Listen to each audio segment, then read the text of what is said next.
Hello welcome to Adarsh's daily mini vlog. Sunday family get together ಇತ್ತು, ಅದಕ್ಕೆ ನಾನು ಅದು ಥರ್ಸ್ಡೇನೇ ಊರಿಗೆ ಹೊರಟೋದ್ವಿ.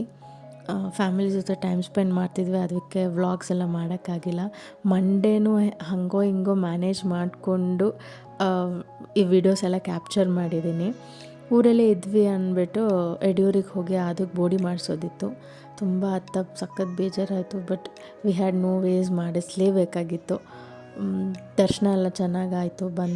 ಆಚೆ ಬಂದು ಸ್ವಲ್ಪ ಟೈಮ್ ಸ್ಪೆಂಡ್ ಮಾಡಿ ವಾಪಸ್ ಊರಿಗೆ ಹೋಗಿ ಊಟ ಮಾಡಿಕೊಂಡು ನಾವು ಬ್ಯಾಂಗ್ಳೂರಿಗೆ ರೀಚ್ ಆದ್ವಿ. ಆಮೇಲೆ ನಾನು ಅದು ಈವ್ನಿಂಗ್ ವಾಕ್ ಹೋದ್ವಿ. ಅವನು ತುಂಬ ಟಯರ್ಡ್ ಆಗಿದ್ದರಿಂದ ನೈಟ್ ಬೇಗ ಊಟ ಮಾಡಿ ಬೇಗ ಮಲ್ಕೊಂಡ. ಅದು ಬೋಡಿ ಆಗಿದ್ಮೇಲಿಂದ ತುಂಬ ಕ್ಯೂಟಾಗಿ ಕಾಣ್ತಾ ಇದ್ದಾನೆ. ಈ ಲುಕ್ ನನಗೆ ತುಂಬ ಇಷ್ಟ ಆಯಿತು. ನಿಮಗೆಲ್ಲ ಇಷ್ಟ ಆಯ್ತಾ ಇಲ್ವಾ ಅಂತ ಕಾಮೆಂಟ್ ಸೆಕ್ಷನಲ್ಲಿ ಕಮೆಂಟ್ ಮಾಡಿ.